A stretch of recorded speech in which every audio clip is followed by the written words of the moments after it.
Bienvenue dans Cultive, le podcast où chaque épisode est une graine d'inspiration. Ah ouais, rien que ça. Et ouais, rien que ça. Allô tout le monde, j'espère que vous allez bien. Aujourd'hui, j'accueille Willow, une belle et grande amie qui est là depuis Cultive. S'il y a une pionnière, c'est moi. C'est elle. Tout le temps, tu commentes mes vidéos, tu me soutiens tout le temps, avec ton papa aussi et ta maman. Donc, gros cœur sur toi. Merci. Donc, aujourd'hui, on va parler de bipolarité et de schizophrénie. C'est la maladie, en fait, que a Willow. Que je suis atteinte, ouais. Qu'elle est atteinte, exactement. Et en fait, je pense que c'est un épisode qui va permettre de sensibiliser, prévenir et informer, en fait, sur qu'est-ce que c'est que vraiment, parce qu'on en voit beaucoup à la télé, dans les films ou autres, mais c'est quoi la réalité? Donc, c'est ce que va nous partager aujourd'hui Willow dans Cultive. Voilà, donc je vous souhaite un bel épisode. Ça tourne. Coucou Willow, ça va bien? Ça va bien et toi, Amé? Oui, merci. Déjà, merci de venir sur Cultive. Depuis le temps qu'on en parle.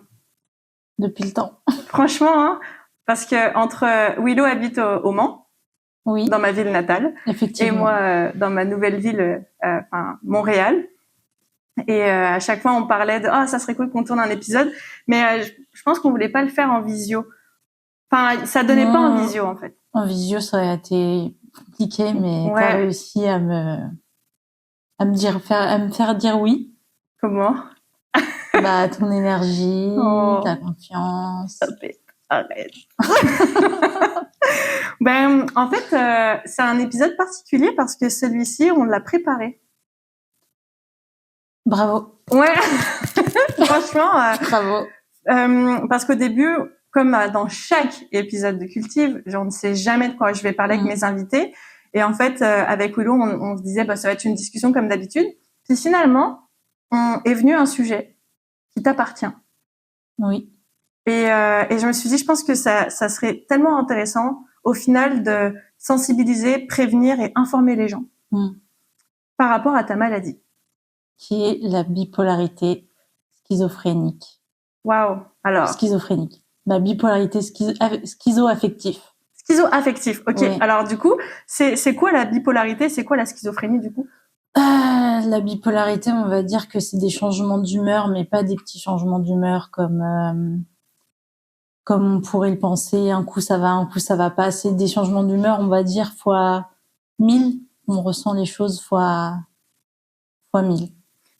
Genre, est-ce que si je peux me permettre de comparer, moi quand j'arrive dans ma période de prémenstru, je suis en mode, c'est vraiment des up and down émotionnels. Genre je dramatise beaucoup. Je sais pas si je peux comparer ça, mais je sais que moi quand j'arrive dans mes périodes vraiment menstrues, mes émotions c'est vraiment intense. Je vais être beaucoup plus fragile, beaucoup plus sensible. Est-ce que c'est à peu près comparable ou c'est encore plus intense? C'est encore plus intense. Ah ouais, ok. C'est encore plus intense. On contrôle plus rien en fait. Ok. Il y a des moments où on peut contrôler ce qu'on ressent et tout, contrôler. Ouais, gérer. Alors que là on contrôle pas. Ok, et du coup, schizophrénie. C'est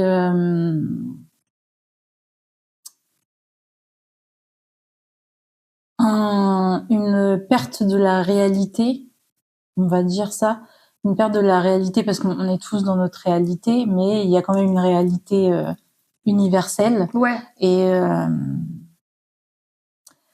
Et c'est un courant de pensée ou comment je pourrais dire, un courant de pensée parasite où on se focalise dessus, par exemple. Ok. Est-ce que tu aurais un exemple, par exemple? Moi, dans mon cas, par exemple, j'ai la sensation que tout le monde lit dans mes pensées, que j'arrive à lire dans les pensées des autres. Waouh. Est-ce qu'il y a, en fait, là en ce moment, comment tu te sens, par exemple?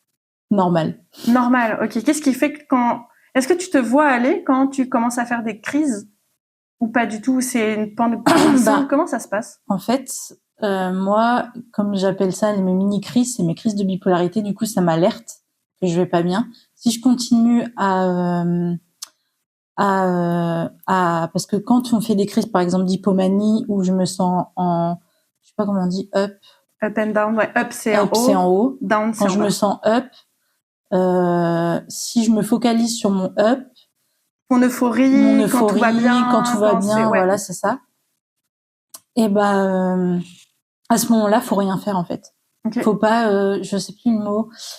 Faut pas se focaliser sur ce que tu ressens. Ok. Faut que tu restes à ne strictement rien faire et pas comment on dit? Ma cousine, elle me l'avait dit la dernière fois. C'est un mot simple en plus. Me stimuler. Ah, ok. Faut pas que tu sois surstimulé, en fait. Surstimulé, voilà, okay. C'est ça. Parce que justement, mon cerveau, il est tellement, il a envie de tout faire. Est-ce que tu te sens genre invincible? Invincible, ouais, c'est ça. Ouais. Mais fois 1000. Okay. C'est vraiment, si limite, je pourrais être Dieu, quoi. Je me sentirais Dieu, en fait. Ok. Ça, c'est la bipolarité, schizophrénie. En fait, j'ai un peu du mal à définir les deux parce que vu que c'est un mélange des deux, au début, c'est mes phases où je suis en mode un peu. Là, c'est la bipolarité quand je me sens invincible et tout, que comme si j'étais Dieu. Et ensuite vient la schizophrénie quand c'est grosse crise. Comme je disais tout à l'heure, c'est la bipolarité, c'est mes mini-crises, et la schizophrénie, ça va être les grosses crises. D'où j'ai une pensée parasite qui arrive et je me focalise dessus en fait. Ok. Et du coup, ça a été quoi les premiers signes et le déclenchement de tout ça? Les drogues. Ok. Tu prenais des drogues, quel genre de drogue? En fait, c'est la drogue soi-disant douce, tout ce qui est bœuf, shit. C'est ça qui me l'a déclenché. Mais je prenais d'autres drogues, mais c'est pas ces drogues-là qui m'ont, c'est pas ces drogues-là qui me l'ont déclenché, quoi. Ok. Donc en fait, c'est à force de fumer, c'est ça? Beaucoup. Ça te rendait dans un état anxieux. Pourquoi tu fumais si c'est pas indiscret? Pour me sentir bien, avoir plus confiance en moi. Attends, excuse-moi, je vais la refaire. Bon, j'ai pas envie. Je veux bien être intime avec vous, mais quand même, faut pas exagérer. Attends, excuse-moi. Ok, je vais la refaire. Je vais reposer la question. Je sais plus c'était quoi la question. Comment t'avais parlé de oui, pourquoi tu t'es mise à fumer du coup? Enfin, qu'est-ce qui t'a fait tomber d'abord dans les drogues? Est-ce que c'était un signe avant-coureur de ta maladie qui t'a fait tomber dans les drogues, ou est-ce que c'est vraiment les drogues qui t'ont fait tomber dans la maladie? Déjà, faut savoir que ma mère, elle est bipolaire à tendance schizo-affectif aussi. D'accord. Du coup, c'est un facteur qui joue énormément. Et je suis tombée dans les drogues, mal-être. Je me cherchais en fait. Je me cherchais. J'ai eu d'autres gros traumas quand j'étais plus jeune. Parce que souvent les personnes qui boivent, qui fument et tout, souvent on dit qu'ils ont eu des gros traumas étant plus jeunes.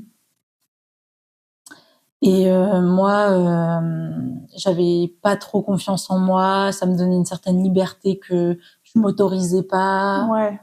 T'es invincible à ce moment-là. Ouais. On fuit quelque chose. Ouais, voilà, on fuit quelque chose. Tu te sentais bien quand tu prenais des drogues? On a la sensation de se sentir bien. Ouais, je te file. Et est-ce que du coup, c'est quand que ça s'est déclenché? Comment ça s'est déclenché en fait est-ce que ça arrivait d'un coup? Qu'est-ce qui s'est passé en fait au moment où on t'a annoncé que tu étais atteinte de bipolarité et schizophrénie affective et les signes. Enfin, comment ça s'est passé? Alors, j'ai fait mes premières crises en 2020, en janvier 2020. Juste avant le Covid.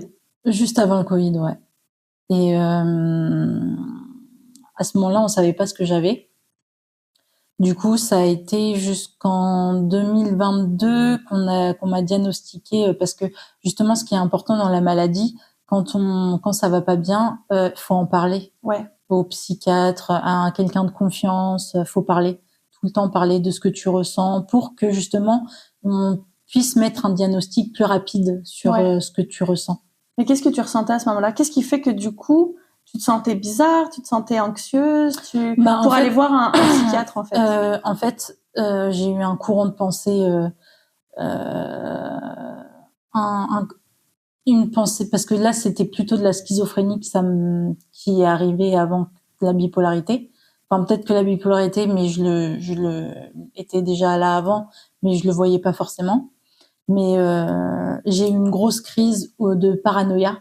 Oh, ok. De paranoïa sur un ami, un ancien ami, et sur ma sœur. Et j'ai eu un courant de pensée un parasite. Et du coup, je faisais de la paranoïa. Est-ce que tu peux donner un exemple de paranoïa? Si c'est pas indiscret, de savoir que tout le monde est contre moi. Souvent, ouais, que tout le monde est contre moi, qu'on me fait des cachotteries derrière mon dos. Là, pour le coup, j'ai cru que ma sœur, parce que j'étais amoureuse, c'est un grand mot amoureuse, mais j'avais des vues sur cette amie en question. Et je pensais que ma sœur fricotait avec lui, alors que pas du tout. Ok. Ok, d'accord, c'est ça la paranoïa en fait. Ok. Et du coup, tu prends un traitement? Oui. Je prends de l'Abilify, 100 mg. Et je sais plus lequel je prends si besoin, c'est du Parazapam. Parce que je le prends tellement jamais que j'arrive à gérer mes moments de down. Je sais plus. Et j'ai des somnifères au cas où, mais ça, j'arrive bien à dormir. Parce que justement, dans la maladie, on dort pratiquement plus du tout, en fait. Ok. Est-ce que tu ressens la fatigue? Non. En fait, je sais que je suis fatiguée, mais j'ai pas envie de dormir. Ouais, genre t'es en éveil, ouais, je comprends. Ok, et du coup, c'est ça. J'ai un ami, en fait, on en avait déjà beaucoup discuté, tu m'as beaucoup aidé, qui est atteint de schizophrénie aussi et qui, en fait, ne voulait pas prendre ses médicaments. Est-ce qu'il y a une solution en dehors des médicaments ou qu'est-ce que t'en penses, toi? Moi, au début, je voulais pas les prendre parce que tout malade, au début, parce que t'es tellement ancré dans ta réalité que tu as l'impression d'être normal et que c'est les autres qui détiennent pas la vérité. Du coup, j'ai changé d'avis sur ce point-là parce que, T'es mitigée? Je suis mitigée parce que j'aimerais bien, d'un côté, il y a une part de moi qui aimerait bien ne plus prendre de médicaments, mais c'est une béquille, c'est nécessaire pour le moment. Ok, ouais. C'est nécessaire pour le moment et peut-être même à vie, ça sera nécessaire à vie, mais c'est quand même important les médicaments, c'est même très important les médicaments quand on est en grosse crise. Ah ouais. Est-ce que je sais qu'on entend beaucoup parler des effets secondaires des médicaments, oui, parce que tu dois trouver ton traitement. Si j'ai bien compris, il faut trouver le traitement. Pour moi, je dis avec le psychiatre, c'est une collaboration que tu as avec ton psychiatre parce que chaque traitement et chaque bipolarité ou schizophrénie est différente et chaque traitement est différent pour chaque personne parce que t'as une molécule ne te convient pas ou il y en a une qui te convient le mieux. Enfin, ça dépend en fait. Et moi, j'ai mis du temps. Il y a des personnes qui mettent des années à trouver leur molécule. Ouais. Et moi, ça a mis 2 ans. Ok, quand même. J'ai changé plusieurs fois de traitement. Je pourrais même plus te dire lesquels que j'ai pris, mais j'ai beaucoup changé de traitement et là j'ai trouvé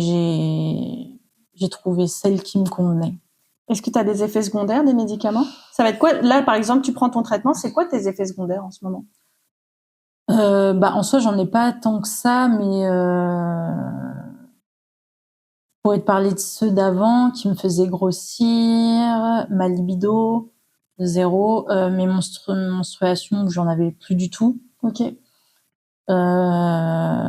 Les angoisses. Ouais. Les angoisses, le tertium, ça m'a fait des angoisses fois 1000. Ouais. Alors que normalement, c'est fait pour t'apaiser. Mais moi, ça me convenait pas du tout.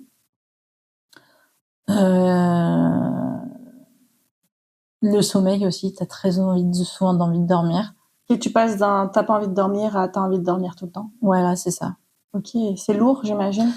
Ouais, c'est assez lourd parce que t'as plus trop une vie normale. Ça chamboule tout, quoi. Comme je disais tout à l'heure, comme je te disais, j'étais un légume humain, quoi. Le fait de parler, c'était compliqué. Le fait de réfléchir, c'est compliqué. Le fait de bouger, c'est compliqué. Enfin, tout ton environnement change à ce moment-là, quoi. Ouais. Et tu parles de vie normale. C'est une question un peu, je m'excuse si elle est dérangeante ou autre, mais c'est vraiment une question que j'ai à cœur. Qu'est-ce que c'est qu'une vie normale pour toi, du coup? Entre la vie que t'avais avant et aujourd'hui? Maintenant, j'ai un semblant. Quand je suis pas en crise, j'ai ma vie normale. J'ai une vie normale. Avec les médicaments, ça aide énormément.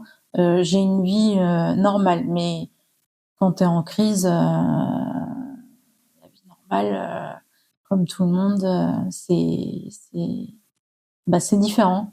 Et elles reviennent souvent, tes crises? Ça revient des fréquences souvent? Moi, ça fait 2 ans que je suis stabilisée et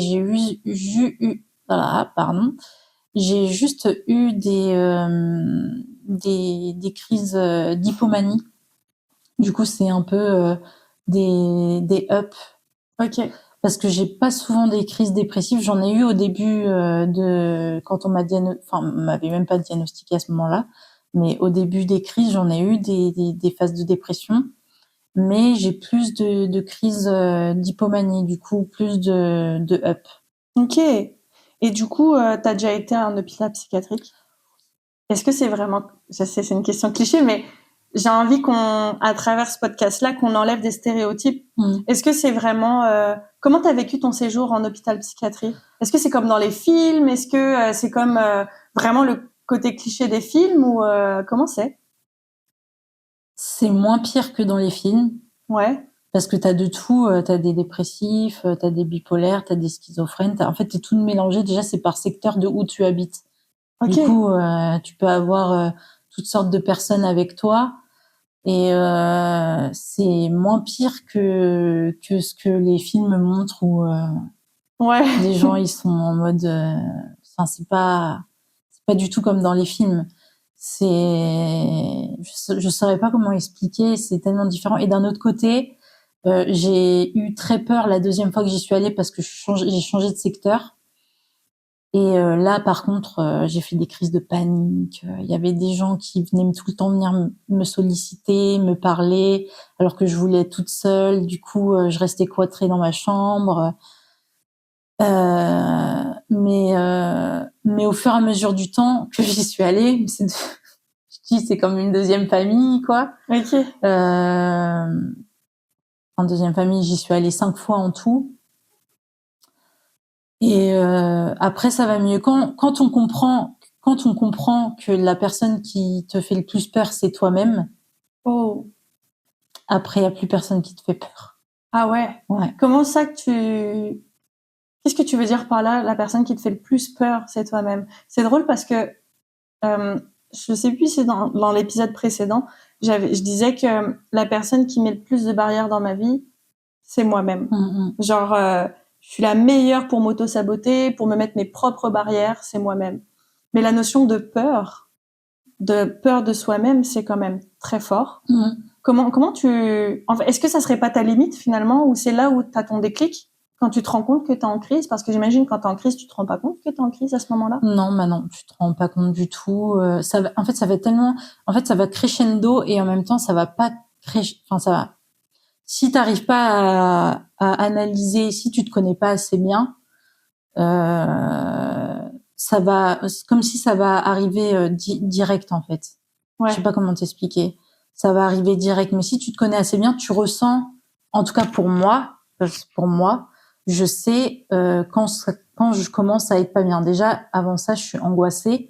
T'as des signes avant-coureurs en fait. Je suis très angoissée.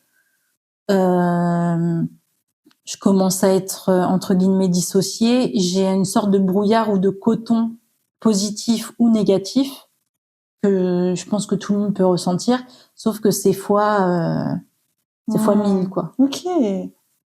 Ok, ok. Et du coup, j'imagine qu'il y a... En fait, c'est quoi les difficultés que tu vas rencontrer? Les défis, en fait, d'une personne qui est atteinte de schizophrénie affective et bipolarité? Personne, bah toi, en fait. C'est quoi le défi que tu rencontres quotidiennement? Bah, le défi que je rencontre actuellement, c'est le travail, parce que ça m'angoisse énormément. Tu te dis, il faut que tu travailles? Bah, au début, je me disais ça. Maintenant, pardon. Maintenant, maintenant, je me dis qu'il faut que je prenne soin de moi, de ma santé mentale avant tout. Mais dans la société, c'est quand même important le travail. Et moi, je m'identifiais souvent. Il fallait que je m'identifie à quelque chose. Du coup, je m'identifiais au travail. Et j'ai déconstruit ça. Et du coup, ça va mieux. Mais c'est vrai que pour le travail, c'est quand même l'un de mes plus gros défis. Après, au niveau, tu me disais au niveau des stéréotypes. Oui, bah en fait, est-ce qu'il y a des... En fait, non, là, c'est une autre question. Mais est-ce que, du coup, il y a des stéréotypes, des préjugés au niveau de la schizophrénie? Parce que souvent, tu sais, quand on dit schizophrène, c'est souvent le fou qui tue tout le monde. On va avoir peur de lui. Et en fait, quand je repense avec mon ami, ce que j'ai vécu, parce que je l'ai connu avant sa schizophrénie, je le connais depuis longtemps, puis... Il était déjà schizophrène avant? Ouais, il était déjà schizophrène avant.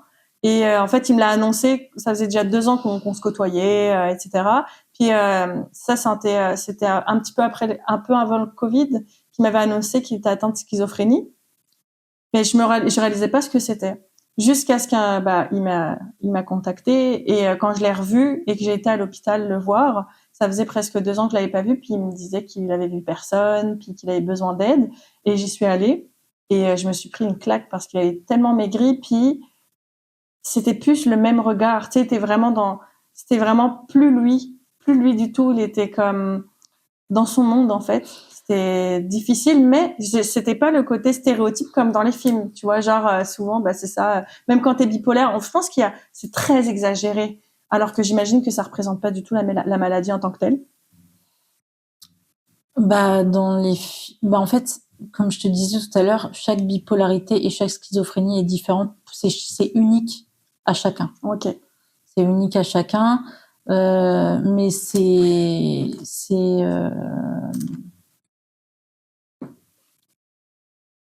pas un dédoublement de personnalité déjà. C'est juste t'es dans ton univers et tu t'es focalisé sur tes pensées parasites. Ok. Ok. Comme tout le monde peut avoir des pensées parasites, sauf que là, t'es focalisé dessus, quoi. Ouais, Et t'as des courants de pensée, t'es tellement stimulé, et que ça soit comme on parlait d'hypersensibilité, là, il y a de l'hypersensibilité. Ok. Parce que, enfin, j'ai pas les mots scientifiques, mais le bruit, par exemple. Moi, il y a eu des crises où j'avais la sensation, c'est incroyable. Je le souhaite à personne et en même temps, je souhaite à tout le monde de ressentir ça. Parce que, en tout cas, quand t'es bien encadré. Parce que j'avais la musique, je mettais mes écouteurs, mais j'avais la musique en 8D, tu sais. En 8D, ça veut dire quoi en 8D? Pas en 8D, mais en fait, j'avais la sensation d'être dans une bulle où la musique était à l'intérieur de ma tête. Ok. Et du coup, ça faisait une boîte de nuit, mais un peu une boîte de nuit où c'est dans la tête, quoi. Ok. Excuse-moi, je suis là, c'est juste que Oui, pas de souci. j'étais distraite. Une boîte de nuit dans ta tête. Donc les effets sonores et tout. Les effets sonores fois 1000, fois 10 000, fois tout ce que tu veux. T'as la sensation comme si ton environnement était la musique, en fait. Waouh.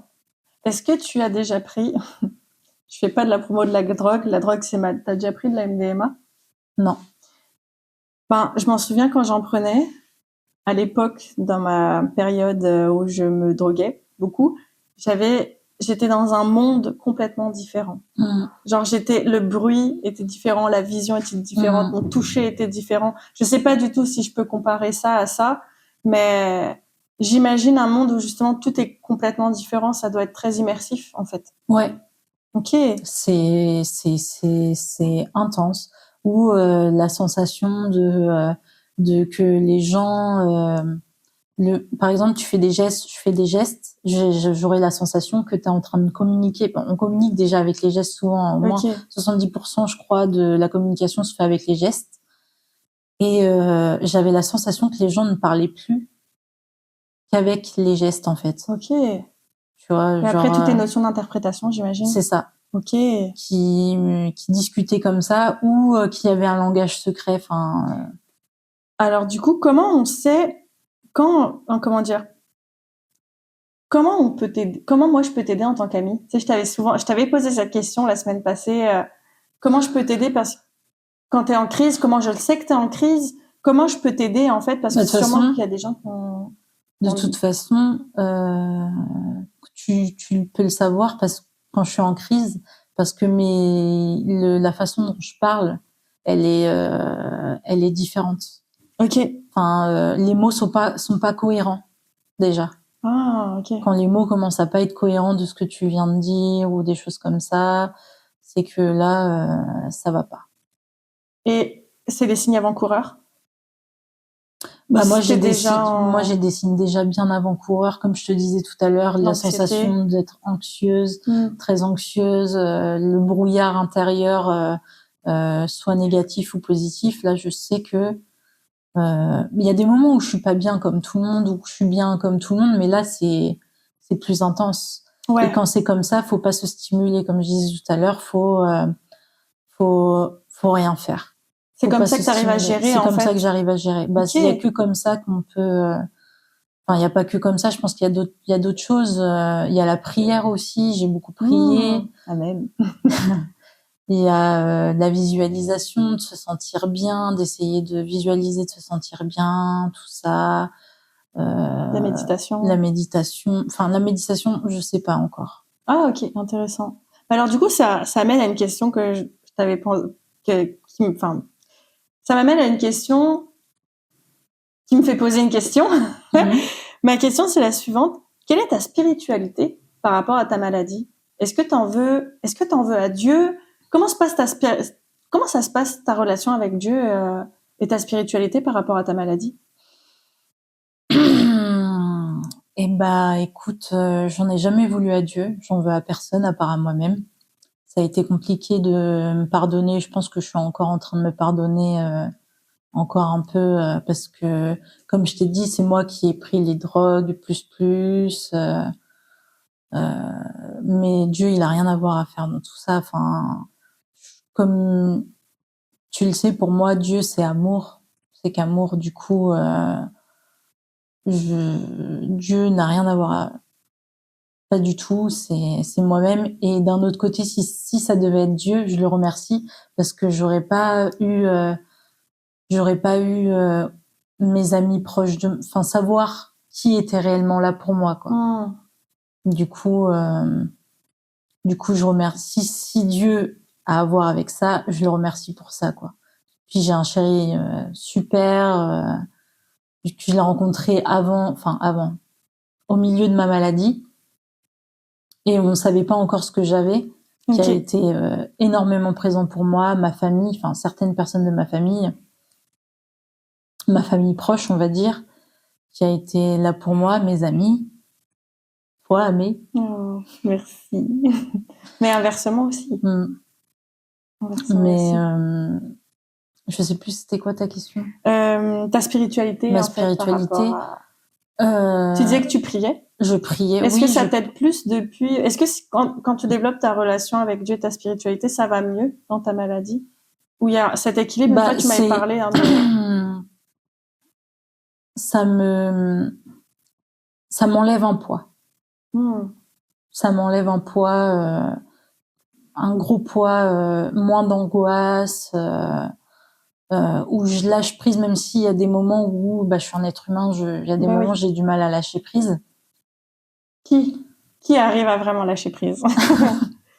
Mais ça m'enlève un gros poids, quoi. Et dernière question pour clôturer du coup ce bel épisode. C'est quoi tes espoirs et tes aspirations en fait par rapport à la personne que tu es aujourd'hui et pour le futur, en fait? Comment tu vis? À quoi t'aspires, en fait, au final, avec ta maladie? Puisqu'aujourd'hui, c'est ta maladie. Pour le futur et sur le long terme. À me connaître encore mieux avec la maladie. Même si je sais que je me connais déjà bien, mais on sait jamais ce qui peut se passer. Je vois des personnes pendant 20 ans qui n'ont pas de crise, en tout cas de grosses crises, et que ça refait surface. Mais c'est souvent quand il y a un choc émotionnel. Et moi, je me souhaite d'être le plus heureuse possible avec la maladie, de me connaître de mieux en mieux. Et j'espère, l'angoisse qui me prend en ce moment, c'est pour avoir un enfant. Avec la maladie, c'est compliqué, mais j'ai quand même espoir avec ma mère qui nous a éduqués du mieux qu'elle pouvait et sans trop avoir la maladie présente. Du coup, j'ai vécu une enfance assez normale, en plus ou moins normale. Parce que qu'est-ce qui est la normalité? Mais juste aller bien, être bien entouré, voilà. Ça, c'est la richesse. Eh ben, est-ce que tu as un dernier mot ou une dernière phrase à communiquer, un dernier quelque chose pour nos cultivateurs? Je dirais que tout est possible, qu'il faut y croire et ne perdez pas espoir parce que rien n'est figé. Il y a des moments compliqués dans la vie comme pour tout le monde et faut garder espoir. C'est beau. Merci Willow pour ce moment. Merci à toi. Franchement, à chaque fois c'est tellement un plaisir de parler avec toi. J'aime beaucoup ça. Autant c'est moi qui parle beaucoup, hein. Mais là ça fait du bien. Merci pour ce podcast. Franchement, j'espère que ça vous a sensibilisé, que vous voyez la schizophrénie, la bipolarité d'une autre manière. En fait, c'est ce que je voulais apporter vraiment dans Cultive parce que moi, ça m'a beaucoup aidé, hein. Aussi de t'avoir en tant qu'amie, par rapport à mon amie qui était schizophrène. Je te remercie, tu m'as tellement aidé parce que toute seule, tu te souviens, c'était autant, en fait, quand la personne est malade, autant l'entourage. L'entourage, il fait beaucoup. Ouais. Il fait beaucoup, beaucoup, beaucoup. Mais et je pense que autant je suis là pour toi, autant tu as été là pour moi en essayant d'être là pour mon ami qui est malade. Et en fait, je pense que c'est ça, ton soutien là-dedans, ton recul m'a considérablement aidé parce que ça me rendait anxieuse. C'est extrêmement difficile.